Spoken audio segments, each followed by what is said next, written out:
Hey, what is up, everybody? It's a little after midnight here on the West Coast, or actually a little before 1 in the morning at this point, and I just got to sit and watch the She-Hulk show just dropped on Disney Plus, and I figured, what the heck, why not stay up a little later and share my thoughts with all you good people. I apologize for the audio, but it is late. There's people asleep in the house, so it is what it is. So anyway, She-Hulk Attorney at Law is a new show on the Disney Plus channel. It's following Jen Walters, the She-Hulk, character of the same name from the Marvel comic book. She-Hulk now, she's an interesting character because, yeah, she's a female Hulk. That's pretty obvious by the name, but she's never been like Hulk. She was never the rage monster. She doesn't even really ever have an alter ego. She turns into She-Hulk and just is She-Hulk.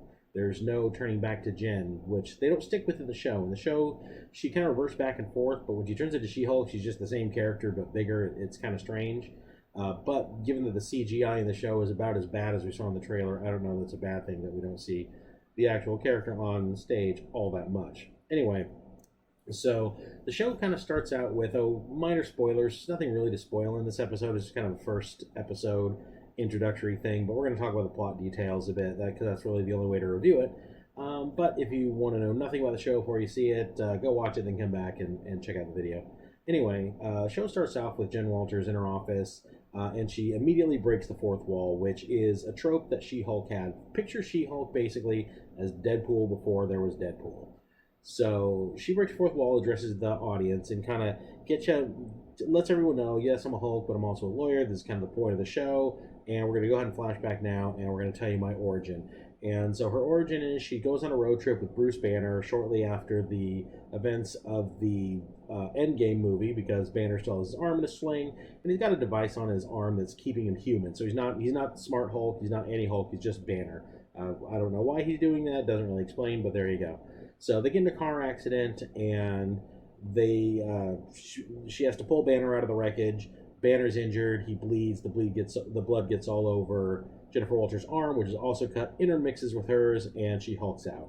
So basically that's it. She gets Banner's blood on her, she turns into a Hulk. The good bulk of the show beyond that is the two of them in kind of the Bachelor in Paradise set from Mexico, basically, where Hulk is trying to train her to be a Hulk, essentially, that's it.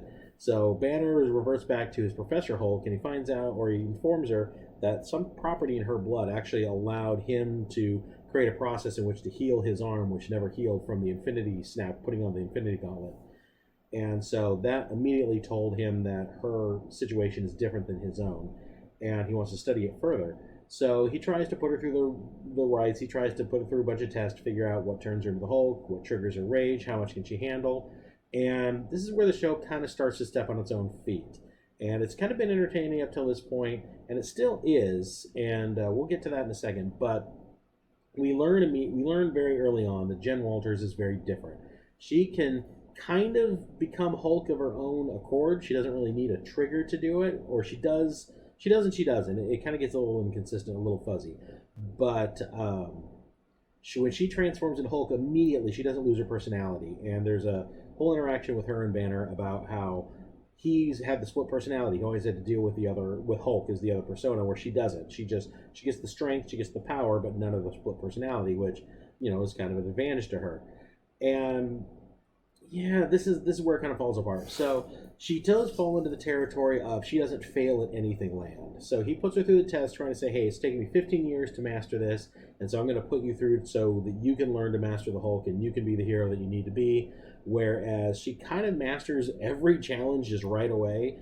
And I thought that was a little dull and honestly a bit of a missed opportunity because, the show relies a lot on comedy, a lot on gags, and I thought it would kind of been funny to see her having to fumble around with her super strength and her larger body a little bit, and maybe having to learn a little bit about Bruce about things like how to hold a glass without breaking it, how to shut a door without destroying a wall, things like that. But we don't really get that. She just instantly masters Hulk, and she masters it almost to a level better than Banner. Not quite. There's a little scene where they're doing a boulder toss, and Hulk casually throws a rock, and She-Hulk picks up a similar sized boulder and throws it a little further.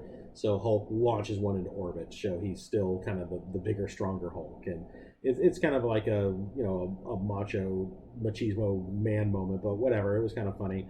But again, the show is starting to show its hints on when it's going to step on its own feet. And there's another scene in the jungle episode where they're talking and he's trying to explain how triggers happen through fear and moments of distress and anger and frustration. And she goes on this long tirade about how, as a woman, she gets upset whenever she sees she's passed over promotion for a man, or a man is explaining how to do her job for her. She's catcalled on the street, and she's basically, we're wandering into that smash the patriarchy territory. So you got that working against it as well. But eventually it comes to blows where Hulk wants her to stay on the island and basically train to be a superhero, because people with powers like hers should bear the responsibility of protecting the Earth, where she really just wants to go back to her life as a lawyer. So, and I got a tangent on this before we fade off on this part where Hulk's not involved anymore, because a lot of people have a problem with Professor Hulk, but he was, when I first started collecting comics, that was the Hulk at the time. So I kind of have a soft spot for Banner and Professor Hulk, and I like how he was portrayed in the show. And I don't know what it is, but the CGI on Hulk looked a heck of a lot better than the CGI on She-Hulk. Probably because they already, I guess, had the sprite created for Hulk, the body models, to just use the same one for the Avengers movies. But that jumped out to me how much better Hulk appeared than She-Hulk. It's almost like they were done by two different effects studios. So ultimately, Jen Walters goes back to her life after her and Hulk kind of have a throwdown about whether or not she should leave and if it's actually a responsible decision. Ultimately, they come to an understanding that, yeah, she is a Hulk, but she's a different beast than Banner, and she's going to be able to handle it better than he did. So she's going to go off to save the world her way via the courtroom, and Hulk's going to stay where he is and do his thing. And she gets back. You see her giving closing arguments in trial, and for no reason at all, Titania breaks in, and the two of them share a fight scene that lasts all of 20 seconds, then Titania's arrested, and the episode ends, and that's pretty much it. That is the extent of She-Hulk. So, what do we think of this show? Well, it's a mixed bag. Some of the jokes land, the humor's kind of fun, the pacing is decent, and I like the idea of seeing a legal show set in a superhero universe, or set in a superhero thriller, or not superhero thriller, a superhero world. What happens when you arrest the Wrecker? What happens, to the company that sold the weapons that ended up building Ultron? I mean, these are interesting questions, and I think can be handled in a fun way, in kind of a faster pace, Ally McBeal, LA Law, whatever kind of setting. I think that's interesting. So you've got an interesting premise. She-Hulk really is a B-tier character for Marvel. I mean, we're not scraping the bottom of the barrel here with Jen Walters. I mean, this is a character who's been a member of the Fantastic Four. She's a longtime Avenger. She's had her own series, many of her own series, a few of which have lasted several issues. She's got a fan following. So it's not like this is a bottom-tier character like when they brought the Guardians up and just made them into superstars. We're taking a character that's pretty established and pretty well known and pretty loved in the Marvel Universe and giving her a show. So it shouldn't really be that hard to make it successful. And in a lot of ways, I think it is successful. I think they kind of capture the idea of She-Hulk well enough, as far as how she breaks the fourth wall, how she's kind of tongue-in-cheek about everything. All that kind of stuff kind of works. What doesn't work is when it gets in its own way.